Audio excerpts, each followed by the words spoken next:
So this is a true story about an experience I had at my parents' property last year. It's a horror story, if you will. But I hadn't been hunting ever in my life last year. And my parents had just bought property with acreage of woods and all that stuff.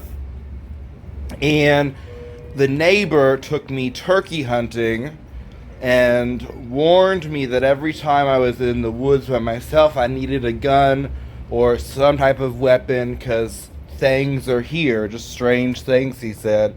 He said it could be anywhere from a bobcat to meth cooker. So, all sorts of stuff. So, he took me turkey hunting. When deer season came along, he showed me a deer blind far in the back that has good vantage point. It's his lucky deer stand. So even though it was on my parents' property, it used to be owned by his family, so he was still allowed to use it, and I used it this time. And I was alone. He couldn't take me because he had work obligations, so I had to go by myself. And I was out there all day long. It was very fun. I got to drink some beer and just hang out with nature. But I didn't see anything. I heard some stuff but didn't see anything. So I'm getting ready to go, and it's almost nightfall. And then I hear some rustling. So my crossbow, which is my weapon of choice, my crossbow was already cocked and all that stuff. So I just lifted it up very quietly, turned off the safety, and got ready to shoot if I needed to. And there's rustling, and remember, no one is supposed to be on this property but me. And so I hear a deer bleat. And again, I hadn't been hunting that long, but I was doing some research. I know this is weird, but I was looking up like what to do when you kill a deer and like all that stuff. So I've heard what they sound like before on audio, but this deer bleat was different. It was more forced. It was it's to me, I intentionally knew that it was definitely a human trying to sound like a deer. So I got scared. I was like, holy crap, someone's out here. They know I'm out here hunting deer and they're acting all crazy.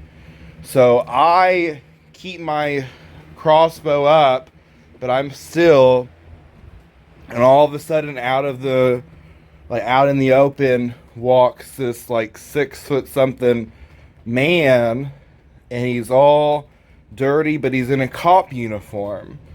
And there's some dirt all over him, and it's just a mess. And again, the nighttime's coming, so it's getting darker and harder to see, and I didn't have any night vision at the time.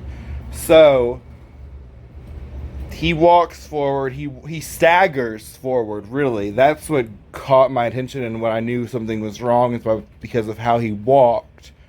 It wasn't normal. And so I'm getting scared. I'm hoping he doesn't see me. He lifts his head up, or really cocks his head up all the way, and then he bleats again, but I'm watching him, and his lips aren't moving, and he's making this noise, and then I realize that's not his face. That is someone else's face on him, which means that probably isn't a cop, and that face belonged to the cop. So I'm freaking out. I do not know what to do other than, like, do I just shoot him? But I don't even know. Like, I just freeze. There's a fight or flight, but I freeze. I freeze, and I can barely breathe. I can barely inhale. Like, there's this hard pressure on my chest, and he just walks off. So I'm like, what do I do? And I try to look on my phone, but I don't want the light to shine because I don't want to be seen. So I don't pull out my phone. I do look at my smartwatch, and I see the time, and it's about 15 minutes past sunset. So I just waited out, and it gets darker, and I hear him around me for probably about 30 to 45 minutes, and then he just gets quiet. So remember, I was drinking earlier that day, so I had beer bottles with me, and I don't want to get too graphic, but I had to go to the bathroom, and I'm not getting out of that blind with that thing around here, so I just went in the beer bottle, and then to test it, I threw it as far as I could away from me to see if there was any reaction, and there wasn't. So again, being a Catholic, I said a few Our Fathers and Hail Marys, and by the time that was over, I figured I waited long enough. So I climb out of the deer blind with my crossbow, and I look around again. I am just going by moonlight at this point, and I don't see anything, so I walk quickly, not running, but I walk quickly to the car. I don't want to make too much noise. I am still very nervous, and I'm about 10 feet away from the car when I hear the deer bleat again from behind me. And I turn around, and this dude, thing, whatever, is on all fours galloping towards me, like as if he was on a bicycle or something, but with his hands and feet. It was crazy. So he's galloping towards me. I run to my car, and I get in the car. The door's already automatically locked when I turn on the car, so I turn on the car, and right when I was putting it into gear, he hit the side of my car. And I know this is real because there was an indentation when I got home. And so I was supposed to camp at Tranquil Meadows. But obviously that's not going to happen. That is not going to happen tonight.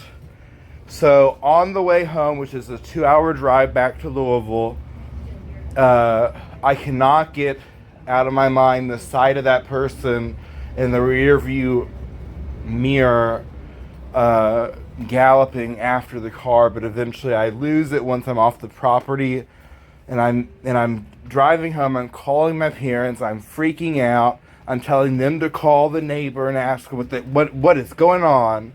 So I was told he was acting a little funny, but said he didn't know anything about it, but would check it out. And so I get home, and I'm hysterical. This is the first time I ever went deer hunting, and this happens. No. So I have some cocktails. I take some sleepy time medication, and I go to bed. And when I sleep, I play music, normally like tonal music, and I had that going, and it's on in my bedroom. So I had to wake up in the middle of the night, and I walked out of my bedroom into the bathroom, which is across the house. So the music is far away, and I'm in the bathroom, and I finish up, and I turn off the light, and you have to walk through the kitchen to get to the living room from the bathroom, and the kitchen opens up to the backyard, just so you know. So I'm leaving the bathroom, walking through the kitchen, and I hear that deer bleat again, and it's in my backyard.